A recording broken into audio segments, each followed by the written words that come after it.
Bonjour à tous, aujourd'hui nous allons corriger l'activité numéro 1 sur les statistiques. On nous dit la médaille Fields récompense tous les 4 ans un mathématicien ou une mathématicienne de moins de 40 ans.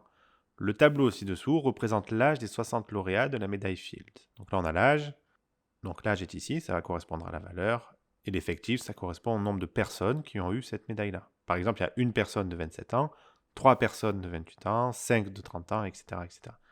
On nous demande de déterminer l'âge moyen des 60 lauréats. On nous demande d'arrondir au dixième.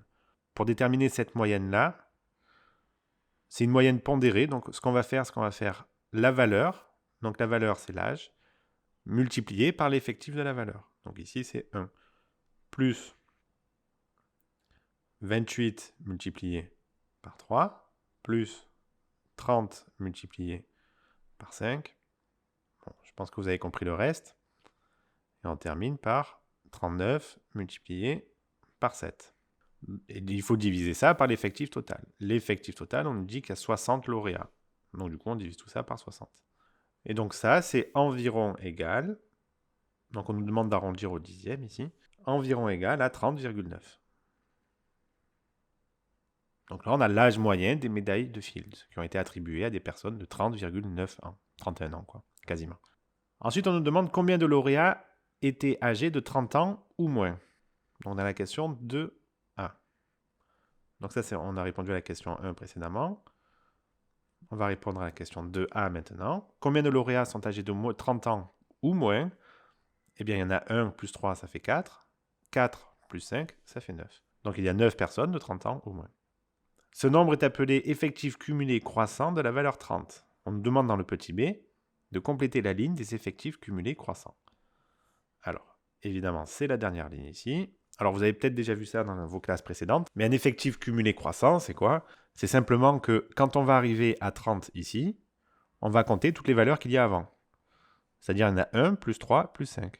Donc, effectivement, ça me fait bien 9. À 31, on va faire 9 plus 4. Donc, ça me donnait 13. Voilà, donc à chaque fois, il faut ajouter les valeurs précédentes. Donc, en fait, vous faites 5 plus 4, ça vous donne 9. 9 plus 4, ça vous donne 13. 13 plus 3, ça vous donne 16, etc. jusqu'à la fin. Ce qui est important, c'est que la dernière case ici, vous devez trouver l'effectif total. Donc, ici, on doit trouver 60. Dans la question 3A, on nous demande de déterminer la médiane de cette série. Interpréter le résultat. Donc une médiane petit m, comment est-ce qu'on peut déterminer ça? La médiane petit m, c'est la valeur qui va nous permettre de diviser nos effectifs en deux parties. C'est-à-dire une valeur à partir de laquelle j'ai au moins la moitié de mes effectifs, donc la moitié des personnes qui ont reçu la médaille Fields, qui sont inférieures ou égales à l'âge de la médiane. Et on a aussi, du coup, au moins la moitié des effectifs qui sont supérieurs ou égales à l'âge de la médiane. Donc, comment on fait ça? Il faut faire deux paquets de même taille. Ici, comme on a 60 personnes, on va faire 60 divisé par 2. Ça me donne 30. Ce qui fait que là, ma médiane, en gros, il faut qu'elle fasse deux paquets de 30. Donc, j'ai toutes mes personnes, les 30 premières et les 30 dernières. Et ma médiane, elle va être au milieu. Ça veut dire qu'ici, je vais avoir la 30e personne, et ici, je vais avoir la 31e. Ici, jusqu'à 60, et là, je pars de la première jusqu'à 30. Eh bien, la médiane ici, ça va être la moyenne de la 30e valeur et de la 31e valeur. Donc, c'est très simple. On va faire la 30e valeur plus la 31e valeur divisé par 2. Et ça va nous donner la médiane. Donc, la 30e valeur, comment est-ce qu'on la trouve? On va voir ça tout de suite. Donc ici, j'ai 31. Ça veut dire quoi? Ça veut dire que j'ai la 27e, la 28e, la 29e, la 30 et 31e qui ont 35 ans. En fait, ici, je vais avoir 5 fois 5 personnes de 35 ans. Donc ici, j'ai la 27e, la 28e, la 29e, la 30e et la 31e personne qui sont dans la case 35 ans. Tout ça, ça appartient à la case 35 ans ici. Et donc, il faut prendre la valeur de 30 ans et 31 ans. C'est 35 toutes les deux, donc la moyenne sera facile. Ça nous donne 35. La médiane petit m, elle est égale à 35. Maintenant, on nous demande d'interpréter ce résultat. Ça veut dire quoi? Eh bien, ça veut dire qu'au moins la moitié de mes effectifs ont un âge qui est inférieur ou égal à 35 ans. Ça veut dire que au moins la moitié des personnes qui ont reçu la médaille de Fields ont 35 ans ou moins. Voilà ce que ça veut dire la médiane. Ensuite, on nous demande dans le petit b, quelle est la plus petite valeur de la série, telle qu'au moins un quart des lauréats ont un âge inférieur ou égal à cette valeur-là. Cette valeur notée Q1 est le premier quartile de la série. Donc là, c'est un peu la même chose que la médiane pour trouver du moins au début. Donc on va dire que Q1, le premier quartile, on me demande un quart des effectifs. Eh bien, déjà, on va faire ça. Un quart multiplié par 60, donc ça nous donne 15 personnes. Donc il faut que je prenne la 15e personne. La 15e personne, elle se trouve à l'âge de 32 ans ici. Là, j'ai la 13e. Là, j'ai la 14, 15 et 16e personne.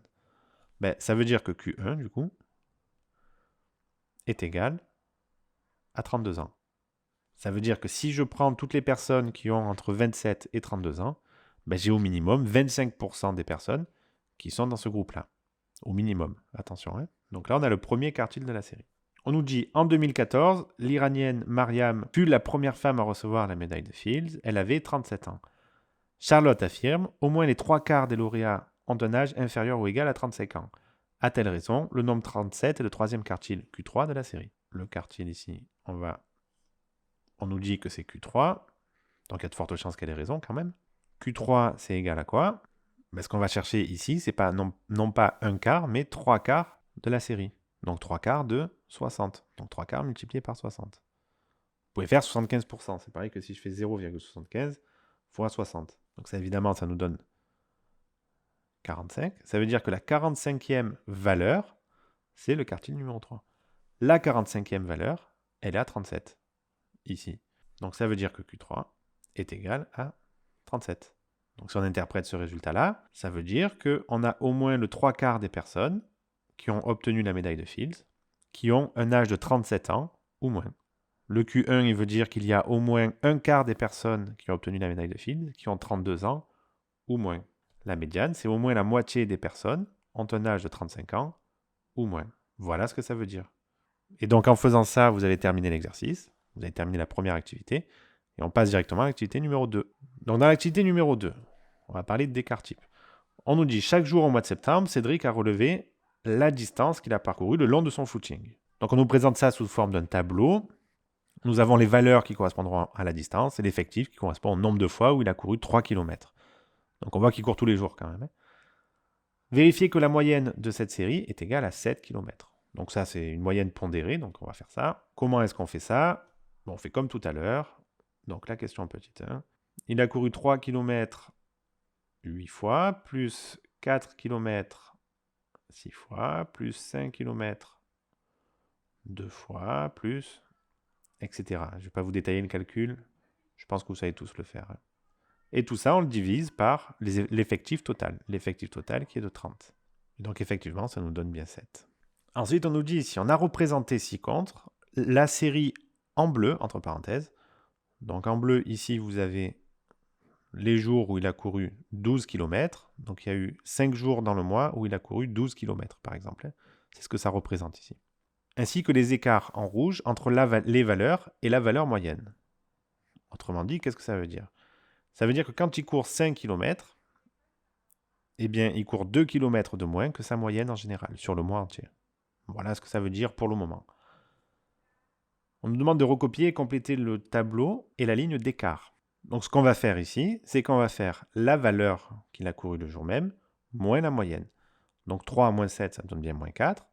4 moins 7, ça me donne bien moins 3. 5 moins 7, ça me donne moins 2. 9 moins 7, cette fois-ci, ça me donne 2. On repasse dans le positif.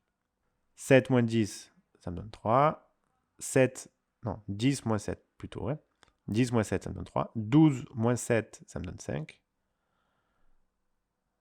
Et 13 moins 7, ça me donne 6. Donc voilà, donc on a répondu à la question petit a ici. Maintenant, il nous dit que pour avoir que des nombres positifs, on calcule le carré de chaque écart. Complète la ligne du tableau. Ok, complète cette ligne-là. Donc, moins 3 au carré, ça donne 9. 2 au carré, ça donne 4. 4, 9, 25, et 36. On nous demande de calculer la moyenne V des carrés des écarts pondérés par les effectifs et d'arrondir au dixième. On dit que V est la variance de cette distance. Dans quelle unité est exprimée la variance V? Donc ça veut dire que V sera égal à la moyenne des carrés des écarts pondérés par les effectifs. Ça veut dire que 8 fois dans la semaine, ici, il a eu un écart au carré de 16. Ce qu'on va faire 8 fois dans la semaine, il a eu un écart au carré de 16. Donc 8 fois 16.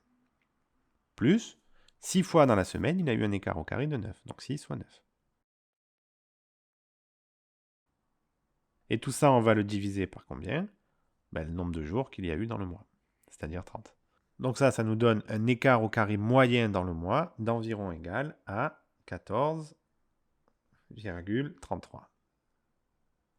Donc l'écart au carré dans la semaine, dans le mois, pardon, il est à peu près égal à 14,33. Maintenant, on nous demande dans quelle unité est exprimée la variance petit v. Eh bien, qu'est-ce qu'on a ici? Qu'est-ce que c'est le 36? Le 36, c'est une distance au carré. Donc ici, ça va être des kilomètres au carré. Voilà. Le 2, c'est un effectif, ça n'a pas d'unité. Et le 30 ici, c'est un effectif. Donc qu'est-ce qui nous reste finalement? On divise un effectif par un effectif, donc lui, il va se supprimer en quelque sorte. Et donc là, ça donne des kilomètres carrés. Donc ça, c'est des kilomètres au carré. Voilà à peu près l'unité. Voilà comment on peut déterminer l'unité. Et pour terminer, dans le petit d, on nous dit que S est égal à racine carrée de V, de la variance.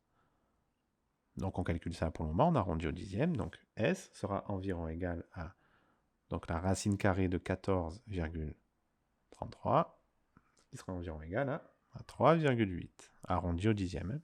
On dit que S est l'écart type de la série des distances. Il mesure la dispersion des données autour de la moyenne. Dans quelle unité est exprimé S? Et bien du coup, si je fais la racine carrée de quelque chose qui est au carré ici, le carré va s'imprimer, va se simplifier avec la racine carrée. Donc en fait ça, l'unité, c'est des kilomètres. Une fois que vous avez terminé ça, vous avez terminé l'exercice.